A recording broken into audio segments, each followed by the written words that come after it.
My name is Alvin, and I represent news organization called the New Indian Express. So your biggest hit till now, hands down, has been Faded. But then you brought out a second part for Alone. So what was the thought process behind, bringing a second part for Alone and not for Faded?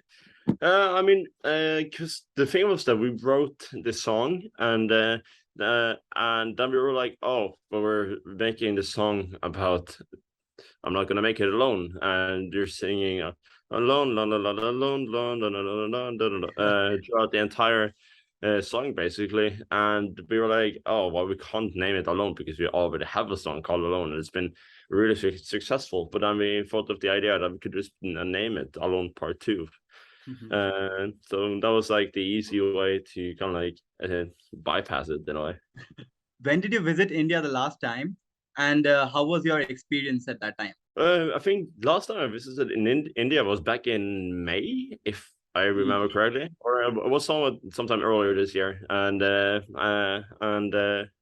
that was really cool. I had a great time, and we did 3 shows then, and pretty much just as rapid time frame as we're doing now, and uh, and yeah, like we're just gonna go back there, head to some new cities that I haven't been to before, like Chennai, for example. That's going to be quite, and bringing the Walkover store to India once again. Can you tell us a little bit about your upcoming projects? Yeah, well, mainly like the biggest project that I have working on right now is Walkovers, and that is also going to be a part 2 album, which is coming out fairly soon. And we have the Walkover's tour, which is the tour that we're just about to embark on.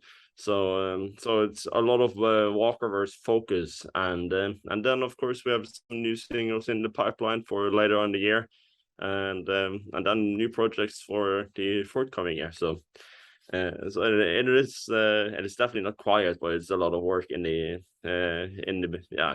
behind the scenes. Sure, your love for gaming is out there. So in between that, how did music come in? I mean, like I feel like me being on YouTube from a very early period, like when I was like super young, like before, or like back in school, like primary school, I was all of YouTube, and being a consumer of YouTube and watching YouTube videos almost daily, like gaming has easily become like a daily thing of my time period or of my day-to-day life.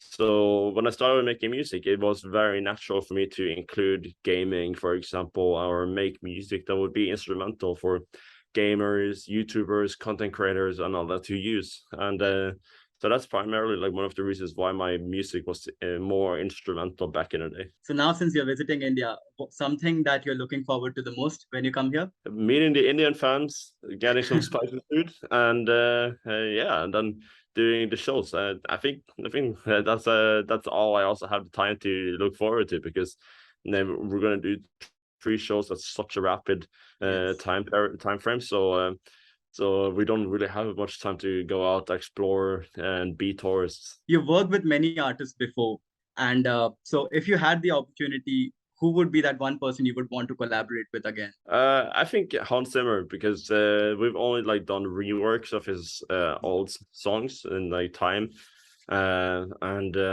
I think it would be really cool to actually like sit down, write a new piece, and just create something unique. This past 2 years, when the pandemic started, we saw a lot of new trends in music. So something that you have, witnessed a trend, what could that be? Well, on the music scene, I think now recently with future rave style from David Guetta and Morton, I think that's a very strong move, and I've seen a lot of producers start making music in more that style, and it works really well on clubs, for example. So that's like one trend that I've seen at least lately. Have you given a thought about working with Indian artists? Yes, and Badshah is one artist that I had in mind at points from the first time we met at the YouTube Music event in India. So I think he's really cool. I like his style and everything he does. So if if we could make a collaboration happen there, I think that could be awesome. What is your set list like for the India tour? And what all factors went into deciding that set list? Well, the set list is mainly going to consist of only Alan Walker music, or songs. So it's my aim is to make it as kind of like sing along, and make it as 100% Alan Walker as possible. So I can give like an Alan Walker experience aside from like any other concerts that I've done before. And I think with the Walker Restore, I'm really able to put that together and create such unique live event. You have a huge fan base here in India. So before coming here, before performing in front of them, what is your message to them? I can't wait to come back to India once again and bring the Walkover story, and then to everyone that's coming and everyone who's not coming, I'm eternally grateful for all the love and support that you guys keep showing for me and my music. And I love India, and I can't wait to come back once again next year and bring whatever unique show or love and music next time. Thank you so much for giving us your time, Alan. It was wonderful interacting with you. I wish you all the best for your tour in India. Thank you very much. Right. Have a good one. Thank you. Thank you. Thank you.